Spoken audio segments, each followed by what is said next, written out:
সুহেল ভাটের হ্যাট্রিকে ভর করে দুর্দান্ত জয় মোহনবাগানের। ডুরান্ডে প্রথম ম্যাচ জেতার পর কলকাতা লিগে মঙ্গলবার টালিগঞ্জ অগ্রগামীকে 5-1 গোলে উড়িয়ে দিল মোহনবাগান। টানা 2 ম্যাচ জিতে পয়েন্ট টেবিলের পঞ্চম স্থানে উঠে এলো সবুজ মেরুন ব্রিগেড।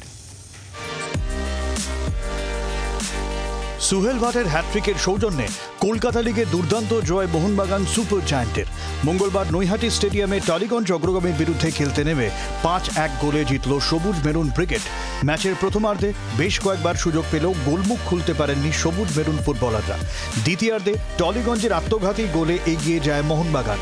তারপর গোটা ম্যাচ জুড়ে দাপট চালান মোহনবাগান ফুটবলাররা। 59, 63 এবং 70 মিনিটে গোল করে হ্যাট্রিক করেন মোহনবাগান তারকা সুহেল ভাট। পরে টলিগঞ্জের শামীম একটি গোল শোধ করলেও ম্যাচ তাদের হাত থেকে বেরিয়ে গিয়েছিল। অতিরিক্ত সময় আরও একটি গোল করেন বাগানের সালাউদ্দিন। টালিগঞ্জকে 5 গোলে হারানোর পরে নবম স্থান থেকে পঞ্চম স্থানে উঠে এলো সবুজ মেরুন শিবির। 6 ম্যাচে 9 পয়েंट मोहनबागानेर। हमारा एम ही वही था, बॉल विंग पे लाके अच्छा क्रॉसेस लेके फिनिशिंग पे फोकस करने का।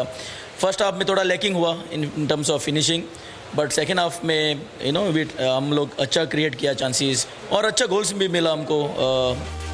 যদিও ম্যাচ জিতেও পরের রাউন্ডে পৌঁছানোর আশা খুবই ক্ষীণ মোহনবাগানের। ব্যুরো রিপোর্ট, জি 24 ঘন্টা।